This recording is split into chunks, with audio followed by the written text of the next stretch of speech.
یہ سلفیوں کے عوام الناس میں ہلکی پھلکی عربی لوگ جانتے ہیں، یہ کوئی بدعتی لوگ نہیں ہیں، یہ سلفیوں کی بات ہو رہی ہے، سلفیوں کو تم بتا رہے ہو، عربی کا تانا دے رہے ہو۔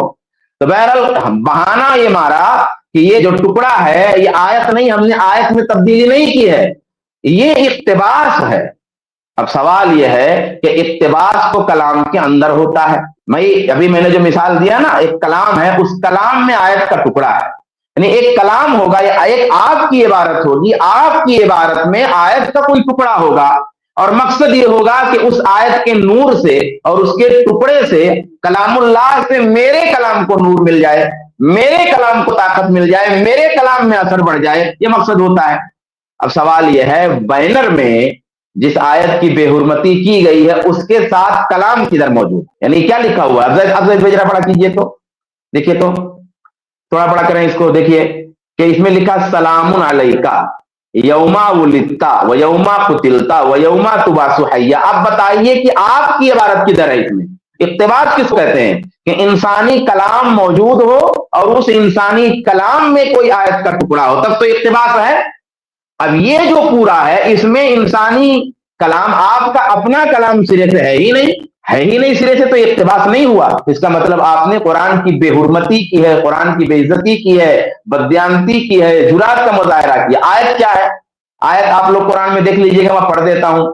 دیکھیے 2 جگہ آیت آئی ہے، سورہ مریم آیت نمبر 33 میں، سورہ مریم آیت نمبر 15 میں، والسلام علیہ والسلام علیہ یوم ولدت و یوم اموت و یوم ابعث حیا، اور ایک جگہ ہے وسلام علیہ یوم ولد و یوم یموت و یوم یبعث حیا۔ اب دیکھیے اسی آیت سے چھیڑ چھاڑ کی گئی ہے، تو اس آیت سے چھیڑ چھاڑ کی گئی ہے، آیت سلام علیہ سے شروع ہوتی ہے اور ایک جگہ سلام علیہ سے یبعث حیا اور ابعث حیا پہ یہ ٹکڑا ختم ہوتا ہے، تو اسی سے چھیڑ چھاڑ کی گئی ہے۔ اب جب یہ اقتباس ہے تو آپ کا جماعت اسلامی اور شیعوں والا کلام کدھر ہے؟ کیونکہ وہ کلام بھی ہوتا تو ہم مان لیتے کہ یہ اقتباس ہے، لیکن ظاہر سی بات ہے وہ کلام جب ہے ہی نہیں تو یہ اقتباس ہوا نہیں۔ اچھا، ایک بات تردید کا تو ایک مسئلہ ہوا کہ اقتباس کہنا آپ کا جواب غلط ہے۔ دوسرا کہ جس آیت سے آپ نے چھیڑ چھاڑ کیا ہے اس آیت کا مفہوم کیا ہے؟ اس آیت کا مطلب ہے کہ حضرت عیسیٰ علیہ السلام کہہ رہے ہیں کہ میں شیطان کے کچوکے سے محفوظ ہوں جب میں پیدا ہوا، پیدائش کے وقت، اور موت کے وقت جو ہیجان طاری ہوتا ہے میں اس سے محفوظ، اور قیامت کے وقت جو ہے ہونے والی جو گھبراہٹ ہوگی اس سے میں محفوظ۔ یوم ولدت تو مجھ پر سلامتی ہو جب میں پیدا ہوا، یعنی اس وقت کے شر سے میں محفوظ۔ و یوم قتل، اب یہ قتلتا کہیں السلام علیہ یوم ولدت، جس دن میں پیدا ہوا، و یوم اموت، اور جب میں مروں، جب میری موت ہوگی تو اس وقت بھی جو پریشانی ہوتی ہے اس سے میں سلامتی ہو مجھے اور محفوظ رہوں، اور جب میں دوبارہ زندہ کیے جاؤں گا تو اس وقت بھی میرے لیے سلامتی ہوگی، اس کے ہیجان سے اور اس کے شر سے میں محفوظ رہوں گا۔ اب یہ کلیئر ہے، یعنی اس میں کوئی کنفیوژن نہیں ہے کہ وہ محفوظ ہی رہیں گے۔ اچھا، اور دوسری آیت میں بھی یہی مطلب ہے کہ جو تینوں حالات ہیں، پیدائش کے وقت اور موت کے وقت اور قیامت کے وقت، ان تینوں حالات سے حضرت عیسیٰ کو امن و امان حاصل ہے، یہ مفہوم ہے۔ اب اس ٹکڑے میں ہیر پھیر کر کے آپ نے جو یہاں استعمال کیا، تو کیا آپ یہ کہنا چاہتے ہو کہ جس دن یہ خامنہئی پیدا ہوا اس دن حضرت عیسیٰ کی طرح اسے امان تھی، اور جس دن یہ ہلاک ہوا اس دن حضرت عیسیٰ کی طرح اس وقت اسے امان تھی، اور جس وقت دوبارہ اسے سزا کے لیے پیدا کیا جائے گا اس وقت بھی حضرت عیسیٰ کی طرح اسے امان ہے؟ یہی تو مطلب ہوا اس کا۔ اگر اس کو آپ استعمال کر رہے ہیں تو کیا اس پہ جماعت اسلامی کو نکیر نہیں کرنی چاہیے؟ اور اگر اس میں کوئی قابل جو ہے کوئی پریشانی کی بات نہیں تھی تو سوال یہ ہے کہ ان کے جو کیا نام سے امیر صاحب ہیں، انہوں نے جب اسی کو شیئر کیا تو اس کو چھپا کیوں دیا؟ کیوں نہیں اپنے اس میں اس کو ظاہر کیا؟ ظاہر سی بات ہے اس میں کوئی گڑبڑی تھی۔ یہ ایک جواب تو انہوں نے اس کا یہ دیا، حالانکہ یہ تحریف قرآن کے مماثل ہے، تحریف قرآن جیسی چیز ہے انہوں نے جو کام کیا ہے، اس پر جماعت اسلامی کا خون کھولنا چاہیے تھا، لیکن خون نہیں کھولا، الٹے اس مجلس میں شریک ہوئے، وہاں پر یہ کلمہ حق کہنے کی جرات نہیں کر پائے۔ یہ سعودیہ کے خلاف کلمہ حق کہتے ہیں، فلانے کے خلاف کلمہ حق کہتے ہیں، لیکن اس مجلس میں یہ کلمہ حق نہیں کہہ پائے کہ یہ غلط ہے،